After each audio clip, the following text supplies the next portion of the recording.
The Minecraft franchise is big, bigger than a woodland mansion, and with just as many weird rooms that you've never seen. And if you want to know everything that we know about the next several updates, as well as the TV, Netflix show, and future platform releases, well then this is a video from a channel that you should subscribe to, because where else can you learn so much, not just about the next update, but the next several, and all of the other ones for things going on in the franchise, including platforms that it's going to expand to. But first, let's talk about that next update, because the Spring Drop 2 is now known as the Tiny Takeover, and it's going to update all of the baby mobs in the game, and Mojang hasn't officially given it a release date at time of recording, but we do know from looking at these things that it's likely going to be this day, because usually updates release on a Tuesday, usually just after Minecraft Live, and in general we can say that this update will be coming out shortly. But the really exciting one to Minecraft enthusiasts is what is known as the Summer Drop. Minecraft releases 4 different updates or drops a year, and the Summer Drop last year entirely overhauled the graphics for the game, although only for Bedrock. Interestingly, we'll come back to that later.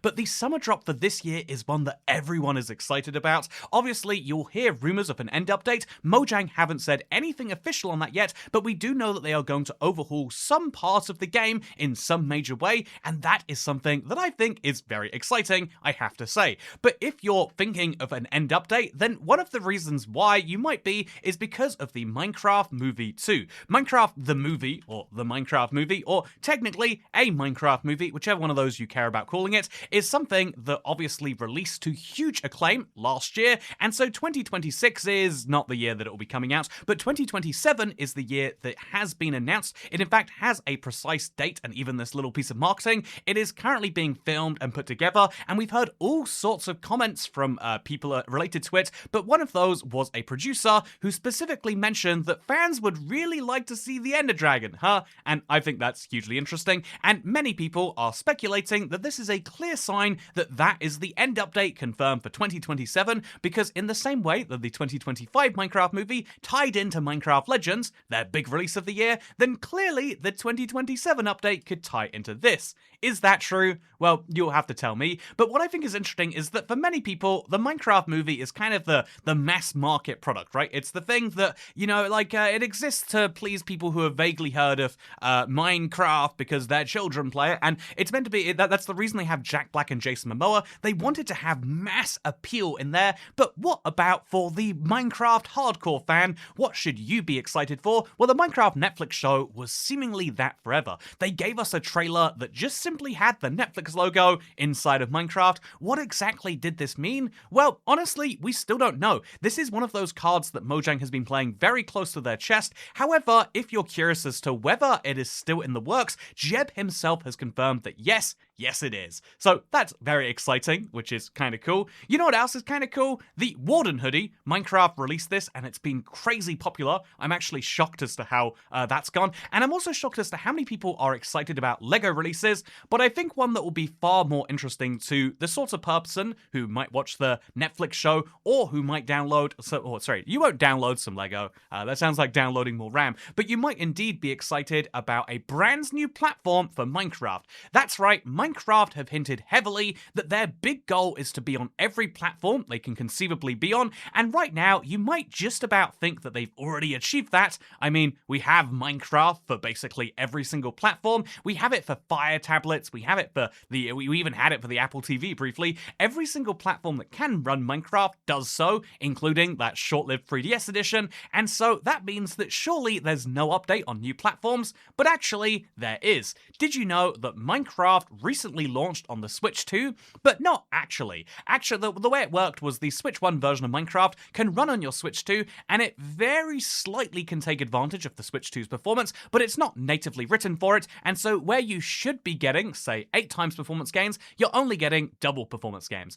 This means that one of the next platforms that Minecraft needs to expand to is, weirdly enough, one they are already on. There is precedence for this. They did it for the PlayStation, they did it for the Xbox Series X, and so we are expecting that in the works right now is a Switch 2 dedicated version of Minecraft. Now, given that the defining feature for Minecraft Switch is probably the fact that it has the Super Mario mashup built in, it would be very exciting if this would include an update to that. However, this was built by 4J Studios back in the day, and so to realistically update it means to scrap it and to start again. Will this happen? I think it's unlikely, given the way the Xbox and the PlayStation refurbs went. Minecraft is trying to have a consistent version of the game that's just kind of the same across all platforms, so I suspect in terms of major feature updates, you'll just get higher render distances, that will be nice, faster performance speeds, that would be of course grateful to anyone who has a big world with a lot of stuff that starts to lag on a Switch, which as it turns out is a large number of them, but also crucially vibrant visuals. And I would be remiss if I talk about the Switch without mentioning perhaps its biggest issue for anyone with a long-term world.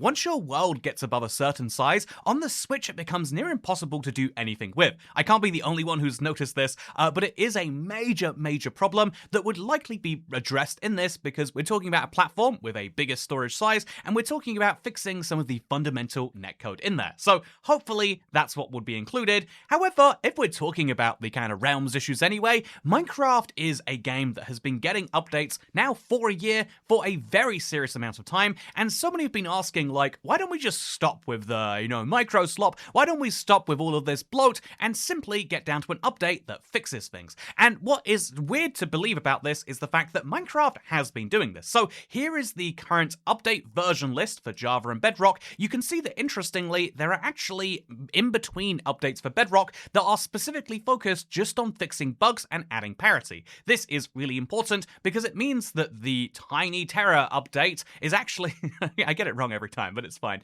But the Tiny Transformation is a really great update. The Tiny Trans update is there. The Tiny Trains update, it's there because of the fact that, that obviously they wanted to update the mobs, but at the same time, they're adding some major parity features, including closed captions, or at least so it looks so far. But there are major steps forward to fixing the bugs in the game, and for what it's worth, I have heard that, especially given that they are major sources of revenue, I have heard that both the marketplace bugs and of course realm bugs are always high up on the list, and so if you have a major issue with one of these services, hopefully they'll be fixed. Although I will use this as a reminder right now to say, please check if you are being double billed for your realms. I found out I was, and the process of getting that fixed was a whole nightmare. Anyway, with that said, I've now got to mention the other thing that is related to the Switch, because the Switch currently, the Nintendo family as a whole, has no access to vibrant visuals, something that might change if they bring a dedicated Switch 2 version, but it's not the only platform that's missing it. Right now, vibrant visuals is also notably absent from the Java edition. This is something that Mojang have said they will be rectifying. Here is the article from Minecraft.net saying that they've taken another step towards vibrant visuals, and honestly, this was huge, but it has two key things you need to know. The first is that currently Minecraft Java uses a technology called OpenGL to render Minecraft on your screen, which they clarify was created in the 1990s, and the Java edition has been using since the start. That's 2009. So Minecraft is changing their graphics rendering technology, and this should move it towards closer on the Bedrock in terms of performance. So it's not just Bedrock that is improving, it is Java that will be massively improving, but crucially, this also means they'll be able to support vibrant visuals. Do you see this right here? Isn't it beautiful? Well, actually, I mean, you've been looking at it in the background gameplay this entire time, but doesn't it look beautiful? I mean, in some ways, certainly. I think this is something that is very exciting, and the Java edition should be the ultimate version, because on Bedrock, you have vibrant visuals on, or you have it off, and turning it off is actually a bit of a pain,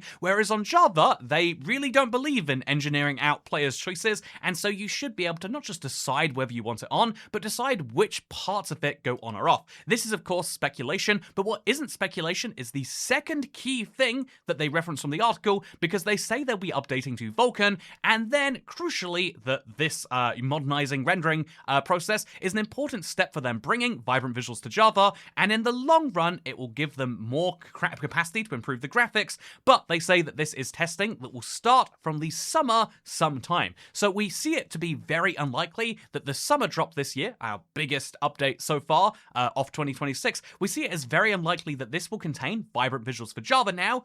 It likely could have an expansion of vibrant visuals visuals for Bedrock, maybe also for Java, but what exactly is inside of it, therefore comes up to be another mystery, and if we can have just a little second here, isn't that hugely interesting that we actually don't have much of an idea? The biggest idea in End Update kind of makes more sense to tie into, the 2027 one for the End Update. The vibrant visuals, which is the thing that they clearly think is most important, and which looks so pretty in marketing. I mean, if you've been enjoying my gameplay, then perhaps you can agree with that. By the way, this is one of those videos where I am talking about it over the fact, just in case you're curious. But like, what I think is really interesting is this means that now there is a whole bunch of scope for the community to say this is going to be the next update confidently without any proof. One of these that got the most attention was from Danxit saying the next game drop must be farming, suggesting that tomato plants could be added, and I really like these ideas. I think that Minecraft could do with an entire drop just for farming. Minecraft could do with an entire drop just for fishing,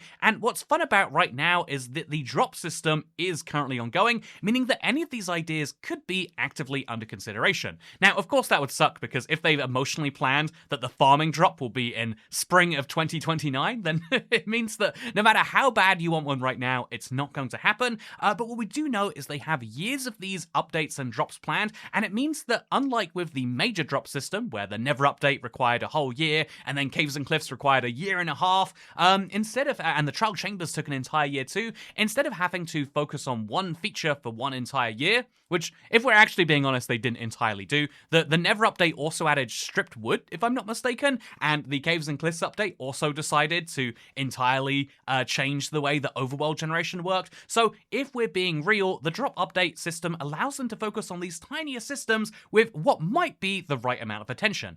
Is it the right amount of attention for the end? Different theory, but is it the right amount of attention for farming or fishing or for fixing the enchantment system? I actually think the answer could be yes. And so there's a lot to talk about with how updates could be changing, but one of the most interesting bits is that even if we don't have any direct confirmation, if there is a medium-sized segment of the game, you can feel good about it. But if you don't like the idea of the unconfirmed nothingness, then how about the very much confirmed somethingness that is Minecraft Lego? Minecraft Lego is something that a surprising number of people are excited about. I love to know that there are people who are really eagerly following these releases. Indeed, there are even sites you can go to learn about the latest Minecraft Lego sets, and earlier this year they announced that they would be bringing out Steve's Tiger Adventure, the Never an End Portal Journey, the Chicken Farm, and of course the Pale Garden. Ooh yeah, look at them, bringing out merch for the creaking. This was against the point that I made previously, but what I think is even more interesting than this, at least in my opinion, is the fact that even though LEGO have announced their plans for this year broadly in those sets, there are now also some leaked additional sets. So did you know there's going to be an Evoker's attack on the village, the Gar Station, the Ender Dragon, and the First Night Adventures? These are all coming later on in the year, in the next 3 months, alongside that drop of the year. And so, although I can say this is kind of cool, and a part of me feels like I'm being condescending here, but in reality, I love the idea of these, pieces existing, and I really especially love the idea of playing around with a giant fox. This is a piece of Lego Minecraft that I would love to actually make, and honestly, after researching this segment of the video, I think I'm very close to actually just saying, let's just buy it. Let's just get the fox, let's make it, let's see what Lego Minecraft is all about, because this is one of the most successful partnerships out there, but not the absolute most successful partnership. I think that might be the Merlin Minecraft partnership. Merlin Entertainments is a theme park company you probably know if you live in the UK. They own some attractions in the US, but they are a big deal over here. And what's interesting is that they have agreed to bring Minecraft properties into real life in both the United States and the UK. So this is really interesting on 3 levels, in my opinion. The first is the fact that if you live in London, it looks as though Chessington, there are a few Merlin properties, but the theme park heads out there have worked out that it's almost certainly Chessington, which is just outside Greater London. So Chessington is going to be getting a brand new theme park attraction that has been rendered out to look like this. Now, if we ignore the horrifying shadow people, I assume they won't be there on the day, but if they are, then I'll just have to take my medicine and they'll probably go away. But the horrifying shadow people are one thing, but the actual attractions of the village and the Minecraft land and an actual actual Minecraft roller coaster sound absolutely incredible to me. This is something that is still on track to be coming in, again, this is incredible in my opinion, between 2026 and 2027. So much of Minecraft feels like it is so distinctly far in the future, but Minecraft's guest accommodation, retail, and food beverage experience alongside a Minecraft-themed ride are coming within the next year or so now, which is just nuts. This really goes to show that even though Minecraft, on a player level, the most important things are these updates, it really feels as though the biggest things they've been doing as a corporation have been these giant partnerships, not just so that you can buy a Warden hoodie on the lower end or some Lego, which is, kind of interesting in its own right, but so that you can actively experience it in real life with the movie too, or indeed with the Minecraft real life experience. I just think that this is nuts, and I'm genuinely very excited to go. If they don't invite me, I'm going on day one anyway. They can't stop me, I guess is what I'm going to say here. And honestly, yeah, this is the sort of thing that I think is so crucial to keep Minecraft as a forever brand. And the forever brand is something that I think is a good opportunity to us to switch towards one of the big negatives of what's happening here. So the biggest major announcement that needs to be made right here is the fact that Minecraft is not just adding new platforms, they're actually going to be starting to drop them. So here's the deal. In the past, Minecraft have dropped support for platforms, but there are two crucial things to know here. One is that you can still play Minecraft on every platform it's ever released on. When they drop support, they just drop updates. So Minecraft for Raspberry Pi is stuck on like 0.3, Minecraft for Apple TV is stuck on 1.1 for Bedrock, I think, and Minecraft Xbox 360 through to the Wii U are all stuck on around the aquatic update. And so that means you can still play on old, unsupported platforms, but you get kind of stuck in the past in a way that is actually kind of charming to go back to now. But what's interesting is that this is now going to be happening to the Java edition.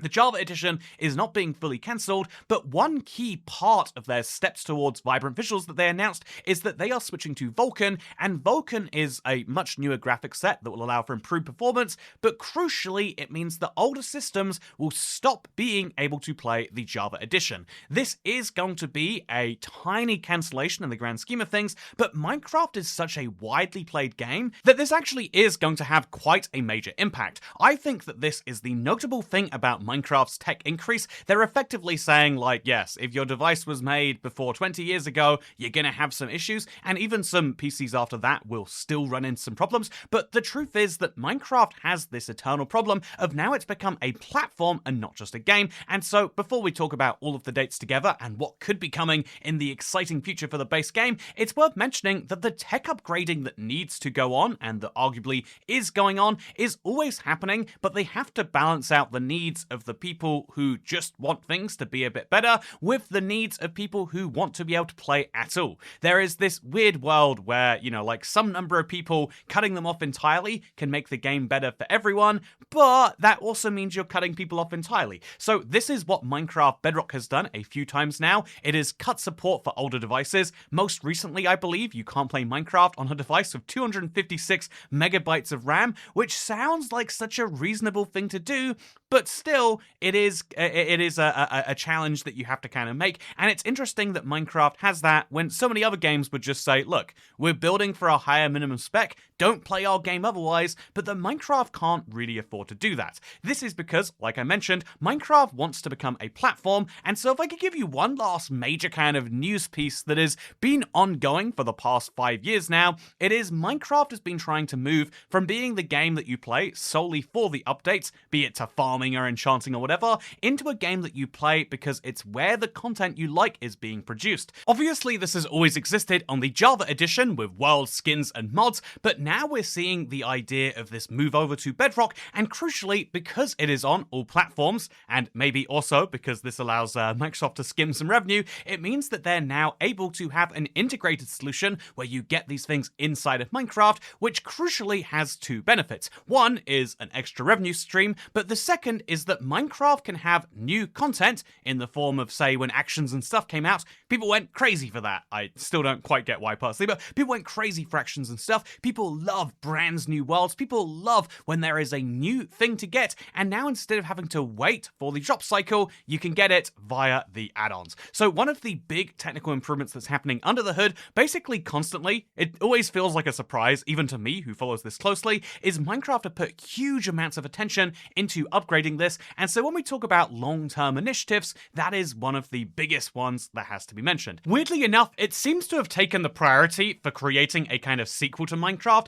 much more than actually developing a brand new game, which is of course still happening. Minecraft have released multiple spin-offs, first partnering with Telltale to release story mode, and then having Minecraft Earth, which everyone forgets about, before releasing Dungeons and then Legends. And although Dungeons was successful, Legends was not, something that clearly Mojang are looking to learn from, because they are making a brand new Minecraft universe game. This is something that's quite exciting when you think about it by itself. There are so many ways they could do this. I think a card game would be great, but what's interesting in my opinion is that they are looking to hire a new senior technical designer. This is the latest of many hires that are for a Minecraft game in Unreal Engine 5, and interestingly, they say that they want someone who can bring quests and gameplay elements to life. There is a brand new Minecraft game that will have quests. Weirdly enough, this actually could perfectly fit just Minecraft Dungeons 2. It's the successful game after all, or it could be a Minecraft game in an entirely new genre. It's kind of hard to work out which of these would make the most sense, but what I think is interesting is that we are definitely getting a brand new Minecraft game,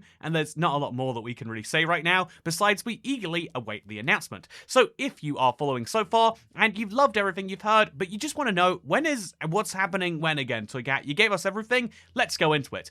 March, the last 2 Tuesdays of this month are when the spring drop are likely to release. At the same time, or just before, we're expecting to see our first Minecraft Live. Then in March to June, we are expecting just new merch and LEGO releases, and then the summer drop comes in later in June. This is going to be tested during that period in between, and it's likely to be the biggest drop of the year so far. Let's be honest, the Tiny Takeover is so small that it would be impossible for it not to be the biggest drop of the year so far, but then after this comes out, we're expecting to see some teasers or some details related to that Minecraft spin-off. Then in September, we expect an autumn drop, smaller again than the summer drop, but bigger perhaps than the spring one, as well as a new Bedrock add-on functionality. Then as the year comes closer to its end, you can expect to see more to do with the movie too, and indeed the first announcements regarding the Minecraft theme park ride. There will be one last bigger drop coming out this year if they follow their system, and then 2027 begins, and the big things we know so far are the rest of the Merlin theme park attractions will open, and indeed the Minecraft movie 2 will be coming out alongside a whole host of Minecraft updates, 4 to be precise for Java and Bedrock, and another 4 Bedrock exclusive updates. There are lots of things that are going to be coming out, and now you know when it's all coming out. I hope you all enjoyed this being nicely spaced into one roughly 20-minute video. If you did, don't forget to like, favorite, and subscribe, because I'll see you in the next one. Goodbye.